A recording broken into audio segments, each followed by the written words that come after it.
I remember the first time I heard the name of their species. It came in whispers. Not the whispers of admiration or diplomacy, but the hushed tones used in war rooms and shadowed corridors, tones reserved for the things that keep generals awake at night. Humans. Even saying the word felt dangerous. There was something in the shape of it, sharp, unpredictable. A single utterance carried the weight of storms, of fire, of something that could not be tamed. And now, after a lifetime of serving as a historian of the Galactic Concord, I find myself documenting the one truth our kind ignored for far too long. Humans are not simply another intelligent species in the stars. They are the storm itself. This is not a story of first contact. No, those accounts are far too sterile, too political. This is the story of what happened after. The years that followed when the galaxy realized what it had truly invited in.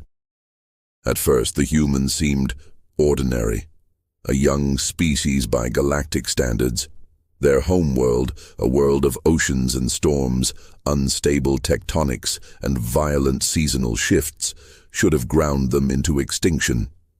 Statistically, their kind should never have achieved star travel.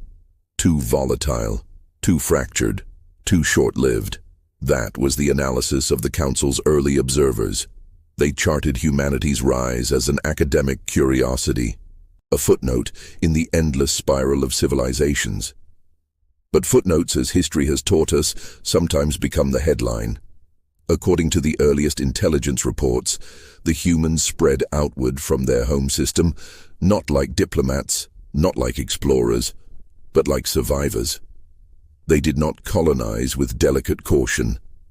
They landed on hostile worlds, carved shelter out of landscapes that even our military engineers deemed unsuitable, and simply refused to die. It was not technological superiority. It was not genetic advantage. It was something deeper, something terrifying, an instinct. You see, most species in the galaxy grow to understand the boundaries of survival. We learn that there are places where life cannot exist. That is the basis of all strategic calculation. Acceptable loss, logical retreat, negotiated surrender. But humans? They do not understand boundaries. They step into the abyss, as if daring it to blink first. When faced with annihilation, other species seek safety. Humans create war songs. The archives show the first real encounter occurred on the mining moon of Virel 3. The Andor Collective had laid claim to that sector for generations. It was a quiet outpost, resource-rich and far from major conflicts. Then one day, a human colony ship entered the system, damaged and limping, seeking shelter from a navigational failure. Protocol dictated that they be turned away. Instead, the collective opened fire. They expected surrender or panic. That is what any rational species would do. But humans are not rational, not in the way we understand it. Their ship fell from orbit in flames, shattering across the tundra of Virel 3. By all accounts, the crash should have killed them all. It did not. Those that survived emerged from the wreckage in torn suits, blood freezing in the wind, and began to fight. Not retreat, not negotiate. Fight. No reinforcements, no supply lines, no hope.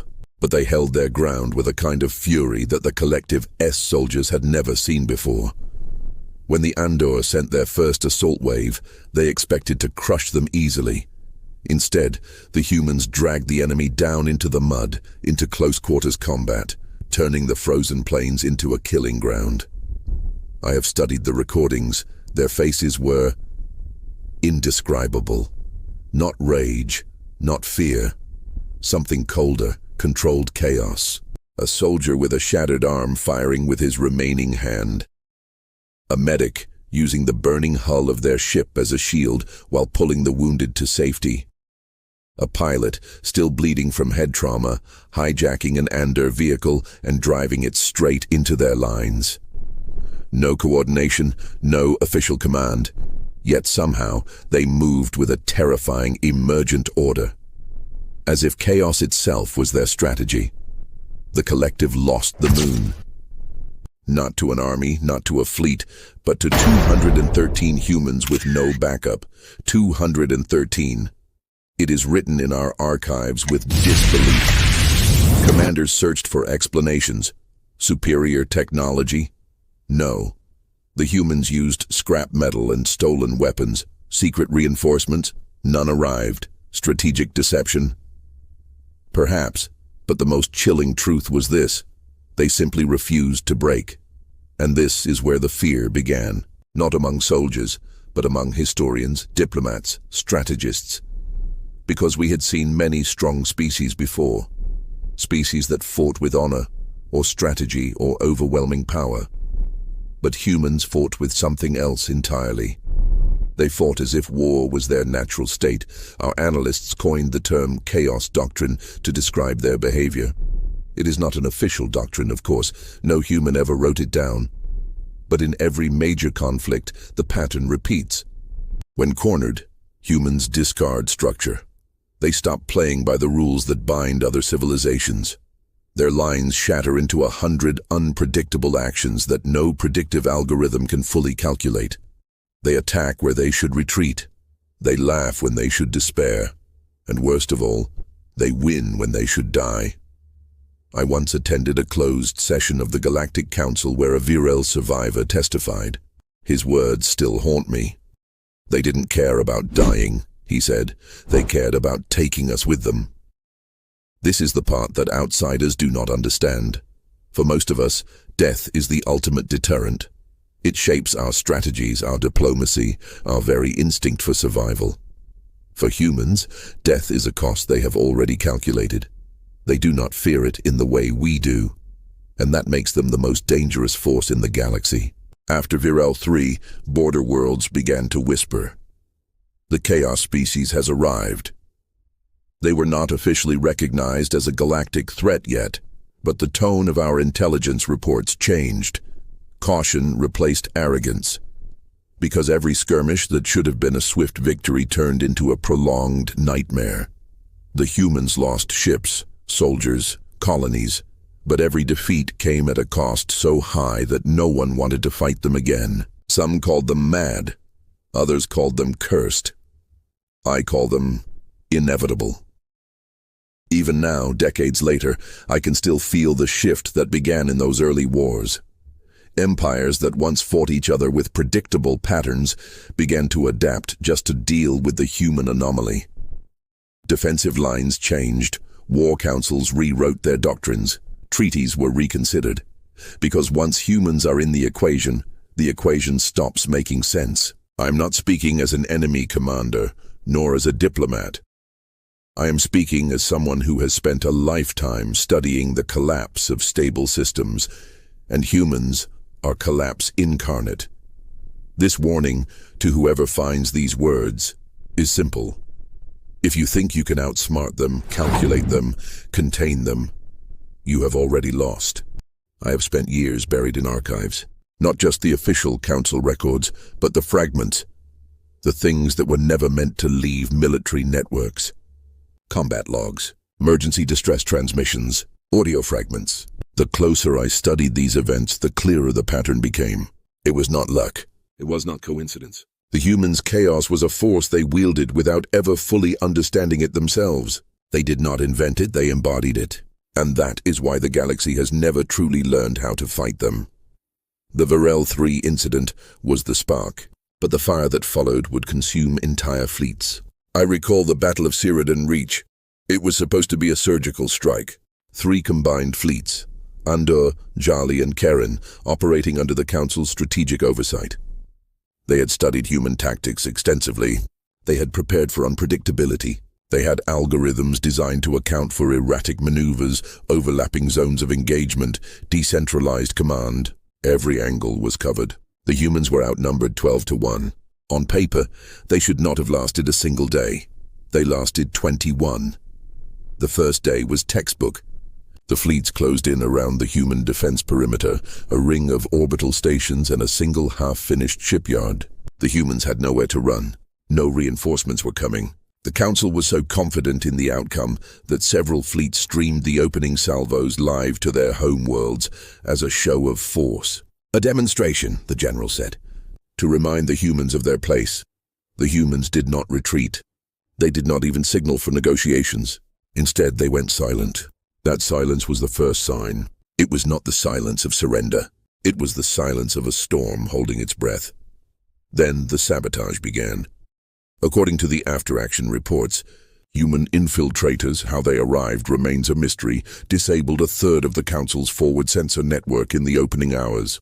A coordinated strike on the communication relay severed the Jali fleet's link to Central Command. Supply barges exploded before they reached orbit. No one had expected this level of infiltration. The Council's admirals described it as being hit by a fleet they could not see. But the humans only had 12 ships. Their strategy defied logic. Instead of defending key infrastructure, they targeted anything that kept the fleets organized. They destroyed relay satellites instead of warships. They set abandoned stations adrift, letting them crash into supply lines. They jammed communication channels with overlapping frequencies, making command structures collapse. Within 48 hours, the numerical advantage began to fracture. The fleets were still superior, but they were no longer coordinated, and that was all the humans needed. From the surviving logs, one moment stands out. A Karen captain, seconds before losing her vessel, transmitted a final message. They do not fight like us. They fight like a wildfire. The Council underestimated how dangerous desperation can be when it belongs to humans. Their defense grid was not built to last, but their willingness to weaponize everything, including their own losses, was beyond comprehension. They detonated their own fuel reserves to collapse the orbital ring, dragging enemy ships into the planet's gravity well. They abandoned their stations not as retreats, but as traps. In those days, the phrase chaos wave entered the military lexicon. It referred to the cascading collapse of order in any engagement involving humans. Once the wave began, even the best trained forces could not regain control. It spread like panic, but with terrifying precision. Our analysts once tried to map it mathematically. They failed. Every engagement produced different patterns, different angles of attack. No predictive algorithm could simulate it accurately. In one model, the humans should have broken apart in the first hour. In reality, they surged forward like a living storm. On the 10th day of the battle, the Council realized something none of us wanted to admit. The humans were not trying to win in the traditional sense. They were trying to make the victory cost so much that it would feel like defeat. They called it the Long Night of Cyrodian. The humans' orbital defenses eventually collapsed. Their ships were reduced to wreckage, their stations burning in orbit like falling stars. But the fleets that should have crushed them left the system limping, broken and terrified. Out of 279 ships, 89 were destroyed, another 120 heavily damaged. Entire fleets withdrew in disarray. The Council declared victory, but the whispers began that night. They lost everything, a Karen admiral reportedly said, and they still made us bleed. You see, that is the part outsiders always fail to grasp. Humans do not seek survival at the cost of dignity. They will burn everything they love, everything they built, just to make sure their enemies do not forget their name. They do not just fight to live, they fight to be remembered. After Cyrodian Reach, the perception of humans changed irreversibly. Empires that once mocked them as primitives began to study their wars obsessively. The Jali even tried to replicate human chaos tactics, embedding unpredictability into their war doctrines. It failed. It always fails, because the chaos is not something humans plan. It is what they are. In one classified briefing, I found a line written by a Jali intelligence officer. Humans have no concept of a final line. They turn every ending into another beginning. The galaxy began to fear them not for their power, but for their defiance of pattern. Every species builds its strategies around predictability, around the assumption that an opponent will behave according to self-preservation. Humans behave according to something else. Call it stubbornness, call it madness. I call it inevitability. In the council chambers, debates grew bitter. Some demanded their extermination before they could expand further. Others argued that such a war would doom everyone involved. Empires that had hated each other for centuries suddenly found common cause in their fear of a single young species. I was there in the audience chamber the day the first motion to ban human settlement rights was proposed. The room was silent. Silent, because even as the great powers voted to contain humanity, they all knew the truth. Containment does not work on chaos, and yet the Council tried. They cut off trade routes, imposed travel restrictions, surrounded their colonies with surveillance fleets. They called it a diplomatic maneuver. History would later call it what it was, a siege. But human history is written in sieges. The colony of Nevris 5 became the symbol of everything that followed. A frozen mining outpost on the edge of the Persean expanse, barely self-sustaining, poorly defended. When the Council blockade began, it should have starved within months. That is how it works with other species. You starve the supply lines and the colony collapses, not with humans. The blockade stretched into years. At first they rationed, then they adapted, then somehow they built. I have read the logs from Council ships stationed in orbit. They are still alive, one commander recorded, his voice shaking. I do not understand how. They stripped their habitats for parts, built underground shelters to conserve heat, turned old mining equipment into defense cannons. When the Council finally sent troops to force a surrender, they found a fortress beneath the ice. Men and women who should have been starving stood in silence, armed, unbroken. Not a single surrender flag was raised. Nevris 5 changed everything. The blockade fleets withdrew. No one wanted to waste more lives trying to break them. That is when the phrase chaos species became official. It appeared in Council security briefings, threat assessments, diplomatic memorandums, and slowly, the fear spread beyond the Council.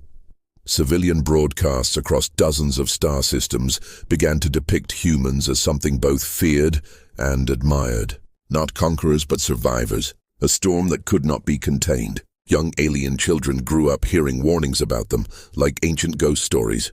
Do not fight the chaos species, they were told. You will not win. You will simply survive the encounter. Some civilizations tried to ally with them instead. That too was unpredictable. Humans honored alliances in ways no one expected, fiercely, irrationally. Empires accustomed to transactional politics found themselves drawn into wars they did not want because humans refused to abandon their friends. That, more than anything else, terrified the great powers. I remember sitting alone in the archives after reading the Nevris 5 reports for the first time. The footage of their children laughing underground while the stars above were sealed by enemy fleets. It did not look like a people crushed by the galaxy. It looked like a people waiting for the right moment to strike back. The Council made a critical mistake then. They thought they were studying humans. They did not realize humans were studying them back. Over the next decade, the balance of power shifted in ways no predictive model accounted for.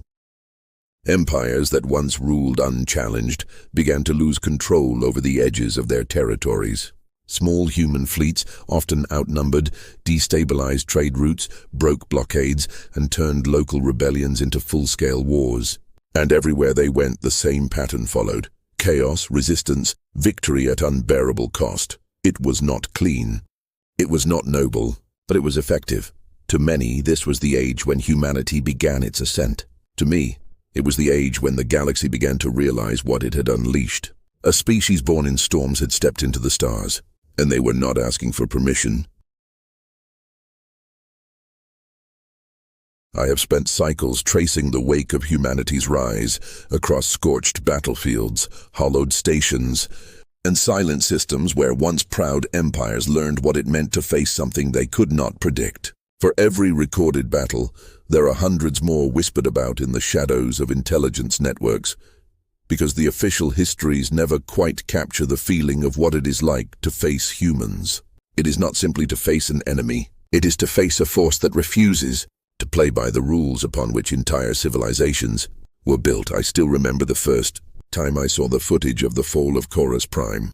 Not the edited version the Council broadcasted to the core systems, but the raw fragments, the grainy visual feeds captured by helmet cameras, orbital drones, and ship recorders before they were wiped from public archives. Koras Prime was supposed to be the example, the final message to humanity. A world surrounded by 3 fleets, a blockade tight enough to suffocate a sun, an entire planet forced to its knees. That was the plan. In those recordings, you can see the fleets forming their elegant lines above the blue-green atmosphere of Koras Prime. Every maneuver calculated, every ship placed like a perfect blade. The Council believed that if they made their demonstration overwhelming enough, humanity would break. That is what every other species would have done. That is what logic demanded, but humanity has always broken logic. The first 3 weeks was silent. No resistance, no transmissions, no battles. The Council thought the planet was choking on isolation. The admirals smiled on their broadcast. They called it a lesson in power. Then the night sky lit up. The humans launched everything they had. Ships, shuttles, drones, repurposed mining rigs, atmospheric cargo haulers turned into mobile gun platforms. But this was not a direct attack. It was chaos in its purest form. The Council fleet suddenly found their formation collapsing under hundreds of unpredictable vectors. Fighters darting through sensor gaps, decoy transmissions bouncing off the atmosphere, kinetic projectiles appearing where they should not have been. The reports describe it like this. It felt less like fighting a military force and more like being swallowed by a living storm. Koras Prime was where the term chaos vector entered strategic doctrine. The humans understood that they could not win with strength, but they could make order itself turn against its masters. The more rigid the enemy formation, the more brittle it became in their presence. Fleet formations that had stood for centuries as monuments to discipline broke apart in a matter of hours. When the first Jolly carrier exploded, the panic spread faster than any strategic response could contain it. The Council fleet did not lose its ships to superior firepower. It lost them to the collapse of its own structure. Humans exploited that collapse like they were born for it. Their fighters did not follow command hierarchies the way the Council expected. They operated in small self-governing clusters. When one cluster fell, 3 more adapted without waiting for orders. It was not chaos without reason. It was chaos with too many reasons, too fast for anyone else to follow. I have read the log of Admiral Krinath, a Karen fleet commander. His final transmission was not to the Council. It was a private message to his family. He said, "I have commanded for 2 centuries. I know the rhythm of battle. This is not rhythm. This is a storm without a center. This is the end of predictability." The blockade shattered, not because Koras Prime was stronger, but because the Council had no weapon against something it could not anticipate. But the most terrifying part was what came after. When the Council forces withdrew, they expected a broken, starving world. Instead, they found a planet that had been preparing for that moment since the first day of silence. Entire underground networks of production, hidden launch silos beneath cities, decoy communication arrays scattered like phantom voices across the continents. It was as if the humans had written the battle before it began, and they did it without a centralized command structure. That is what truly broke the old empires. A civilization built on hierarchy does not know how to fight something that thrives in disorder. I remember sitting alone in the archives, staring at the data fragments. My claws trembled against the console. Every model, every doctrine, every structure that our species had trusted for thousands of years. Humans had torn through it not with superior weapons, but with the raw, terrifying refusal to behave as expected. From that point on, everything changed. The Council's strategy shifted from control to containment. They began building buffer zones around human systems, declaring neutral exclusion sectors. They called it a defensive measure, but to those of us who studied history, it was the behavior of empires that had tasted fear and would never admit it. And the humans, they did not march out like conquerors. They expanded like a tide, quiet at first, spreading into forgotten corners of the galaxy where no one was paying attention. Colonies grew on abandoned moons, frozen asteroids, wreckage fields left behind by old wars. When they reappeared, they were not a single civilization. They were hundreds of moving, shifting, overlapping networks. No empire could track them all. No fleet could be everywhere at once. Our analysts tried to find a single human strategy. What they found instead were thousands, Some colonies became merchant hubs, others became fortresses, some vanished into deep space entirely, but all of them shared the same core trait. They adapted to pressure. Pressure was not their enemy. It was their natural state. There is a phrase humans use, a strange, poetic thing. Pressure makes diamonds. It was a phrase that kept showing up in intercepted transmissions, in recorded speeches, in defiant declarations. To us it sounded like madness. To them it was prophecy. They were not just surviving the galaxy's hostility, they were being sharpened by it. I have read the closed transcripts from the Council emergency sessions. They never made these public. In those chambers, the admirals and strategists spoke with voices stripped of their usual arrogance. They knew what was coming. Humanity was no longer a distant threat to be contained. It was a growing force that would reshape everything around it. One jolly general put it best. We built a galaxy on the assumption that everything has a pattern. But what if we built it on the wrong assumption? I think about that sentence often, because by then, the signs were everywhere. Systems once thought unassailable were destabilized not by conquest, but by proximity to humans. Alliances began to fracture. Empires started making deals with human factions because they could not afford to be on the wrong side of the chaos. And through it all, humanity never formed a single empire of its own. It did not need to. It was the storm, not the hand guiding it. I have walked through what remains of Cyrodian Reach. The orbital wreckage still floats there, rusting silently, a graveyard of ships that once belonged to fleets that believed in order. I have walked the tunnels of Nevris 5, where the ice walls still bear the scorch marks of the first siege. And on Koras Prime, I have stood beneath the night sky where the humans turned a noose into a knife. Everywhere I go, the same feeling lingers in the air. Not victory, not defeat, something else. The sense that the galaxy bent slightly around humanity, like gravity itself adjusting to make room for the storm. Many species fear human weaponry, but that is not what they should fear. Their fleets can be destroyed. Their ships can be rebuilt. What cannot be defeated is the way humans make other species question their certainty. I have seen this firsthand. I have spoken to soldiers who fought them and came back alive. They do not talk about battles. They talk about moments. A single human charging through smoke where no one should have survived. A fleet that appeared out of nowhere because someone decided a broken engine was good enough. A commander who gave no speech, raised no banner, and yet made everyone around them believe they could not lose. They fight like stories waiting to be told. And the galaxy remembers stories more than it remembers empires. And that is why I am speaking now. This is not a warning about a distant threat. It is not a call to arms. It is the acknowledgement of a truth we tried to ignore. Humanity is not the strongest species. It is not the oldest nor the most advanced, but it is the most dangerous. Because it refuses to stay within the boundaries we drew. You cannot contain a storm. You cannot negotiate with chaos. You can only survive it and hope it passes you by. But chaos does not pass. It reshapes. The Council will tell you they can control humanity. They will speak of treaties of trade, of careful management. They have said the same about every rising power throughout history. And every time, they forget the lesson carved into the bones of old empires. Control is an illusion, especially when the storm learns to breathe. Humans do not conquer because they desire thrones. They conquer because survival is written into their very marrow. They will tear down walls, burn their own cities, and rise from the ashes not out of duty, but because they cannot accept the alternative. That is why we call them the Chaos species. In the archives, there is one file I keep returning to. An intercepted human broadcast, transmitted during the height of the blockade wars. A single voice, quiet but steady. "You think we are fragile because we break," the voice said. "But you do not understand. Breaking is how we learn to fight." I have listened to that recording countless times. It is the closest thing I have ever found to a human declaration of identity.